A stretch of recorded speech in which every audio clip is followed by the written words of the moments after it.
They say every war leaves behind ghosts, but no one tells you they sometimes wear heels, carry clipboards, and haunt quiet suburbs. You ever notice how the most dangerous people aren't the ones who kick in doors, but the ones who smile while slowly erasing your dignity? You weren't supposed to hear this story. The HOA didn't want you to. But once I tell you, you won't see neighborhoods or power the same way again. It began with the sound of power tools on a Saturday morning. Normal, comforting, until that shriek, high, sharp, entitled.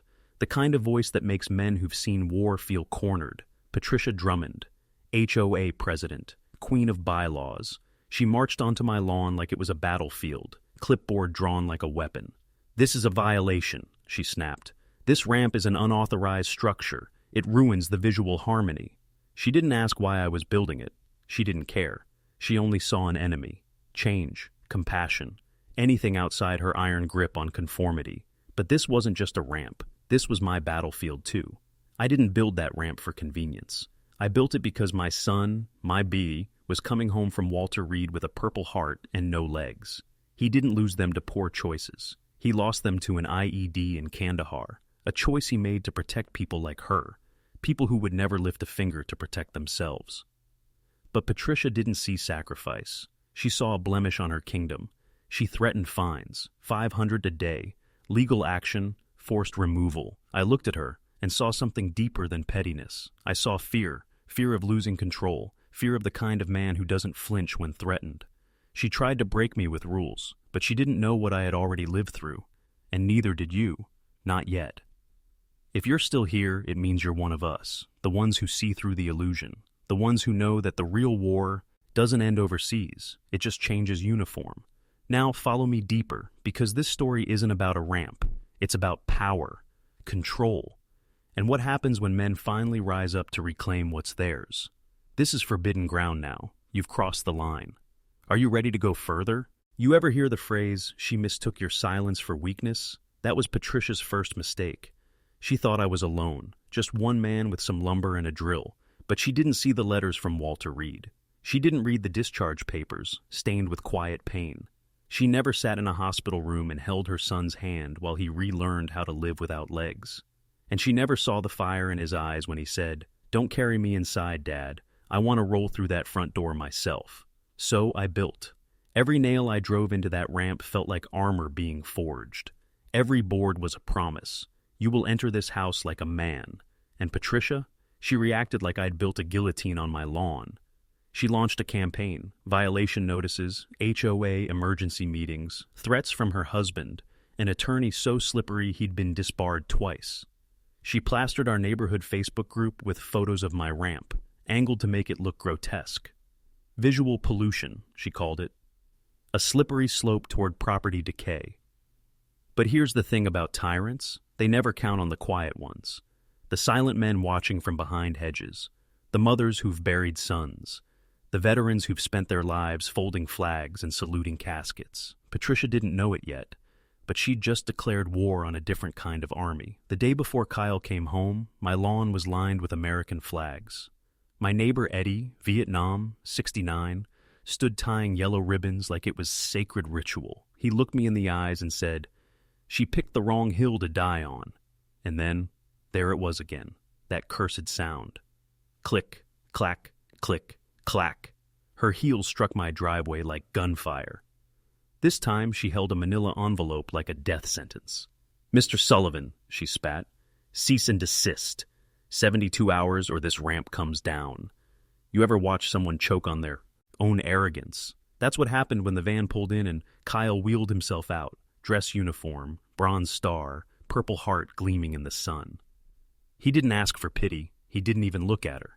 He rolled up that ramp with the grace of a man who had survived hell. And when he reached the top, he looked out over the stunned crowd and said something that split the sky open. "This isn't about rules. It's about dignity. Now stop here. If you're hearing this and you're feeling something stir in your gut, anger, pride, truth, type "real strength rises" in the comments. Type it twice. That's how we signal the algorithm. But more importantly, it's how we claim our identity. Because this isn't a story anymore. This is a reckoning. The silence after Kyle spoke was thick, like a courtroom just before the verdict. You could hear the wind shift. For a moment, Patricia stood there blinking, still clutching that cease and desist order like it could shield her from truth. "This doesn't change anything," she stammered, but her voice had lost its grip. "Rules are rules." But Kyle didn't flinch. He looked her dead in the eye and said, "And laws protect the rights of every American, especially those who bled for them." He said it calmly, like a man used to issuing commands that save lives, and for the first time, Patricia looked unsure. You see, tyrants don't understand resistance until it stares them in the face, not in anger, but in unwavering calm. That's what Kyle gave her, not rage, not vengeance, just righteous presence, the kind of presence that makes small people tremble. And then Eddie, my neighbor, the vet, started clapping, slow, measured, deliberate. And one by one, the rest of the street joined in. Patricia's face shifted through shades, red, white, then a deep, bitter purple. That applause wasn't just for Kyle. It was for every neighbor she'd harassed, every fine she'd issued, every lawn ornament she'd condemned. It was the sound of her reign collapsing. But she wasn't done. That night, she called an emergency HOA meeting, said the integrity of the community was at stake.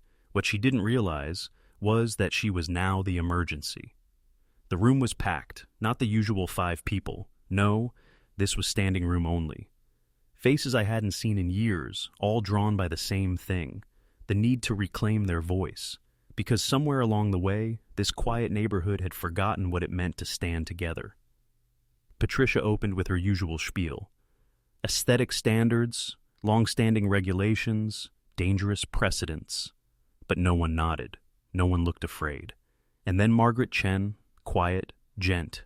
Margaret, who never raised her voice, stood up and said, "I've been keeping records." She dropped a file on the table. 237 violations, 90% dismissed, thousands in legal fees, all because of you. The room turned. The storm that had been building finally broke. You felt it in your chest, like thunder.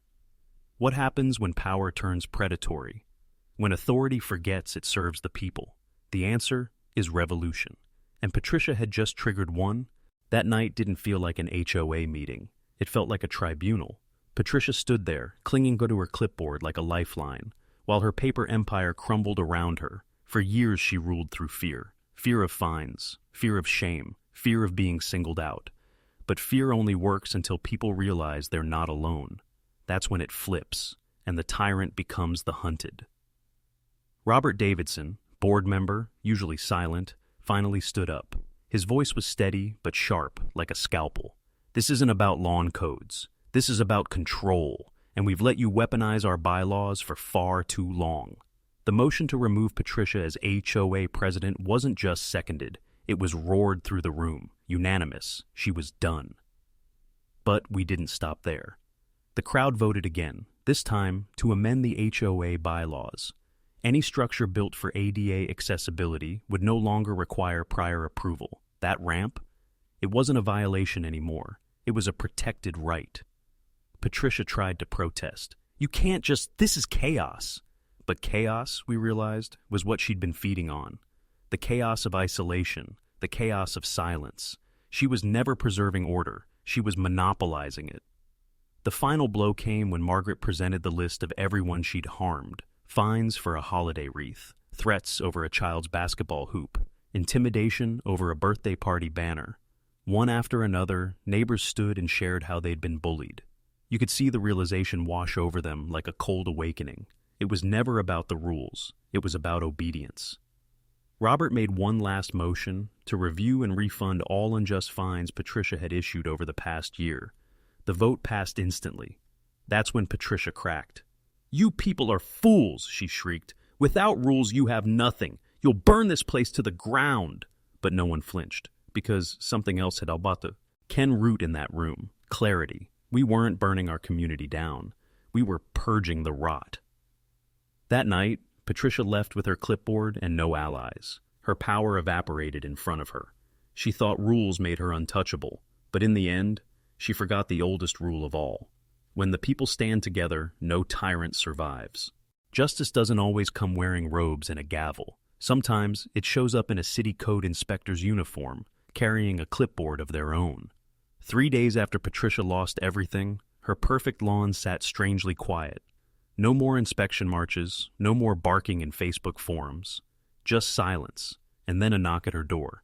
Turns out, Patricia's backyard gazebo, the one she used for her exclusive board-only brunches, violated multiple city ordinances.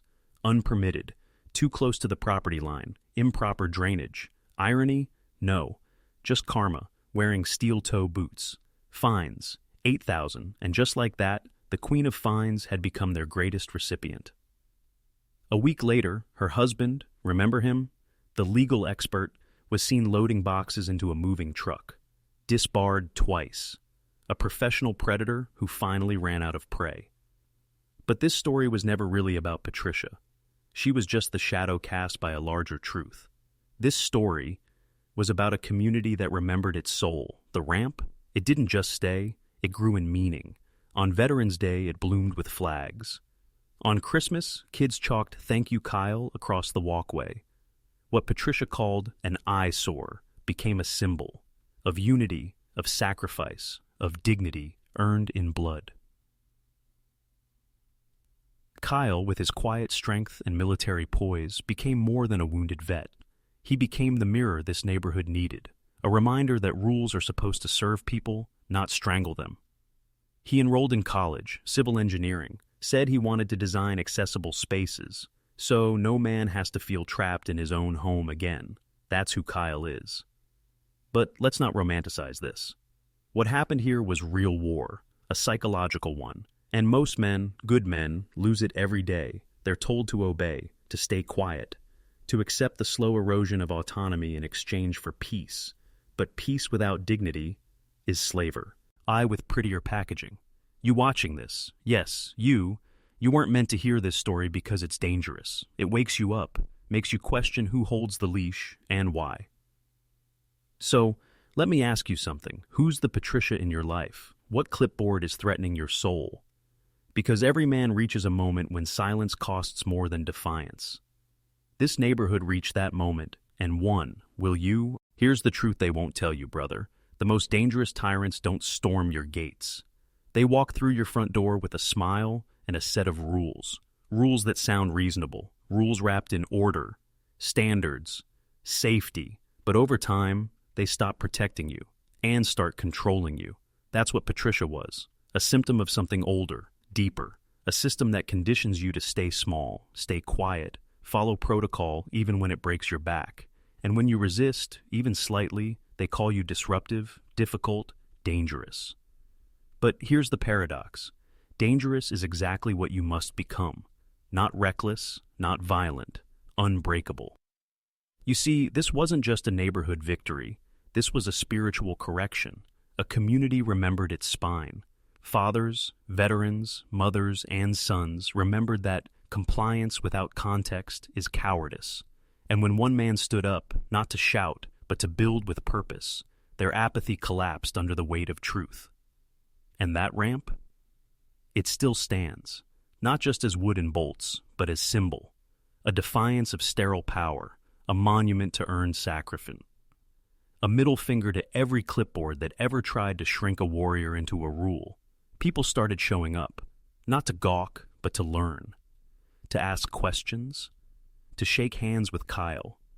It became a pilgrimage for fathers teaching their sons what real honor looks like, not medals, not headlines, but the courage to come home changed and change the world around you. And Patricia? The last I saw her, she was arguing with a grocery store manager about cart placement, still chasing control but stripped of authority. Because here's the truth, whispered through every HOA board, every petty tyrant, every hollow threat. You only have power over the silent. Once a man finds his voice, you lose your grip. And if you're still watching, still feeling this, then or not just a viewer, you're awakening. So type it again in the comments and burn it into your identity. Real strength rises. Real strength rises. This isn't just a story you heard. It's the warning shot before your own battle begins. Now go build your ramp and make damn sure it's too strong for anyone to tear down.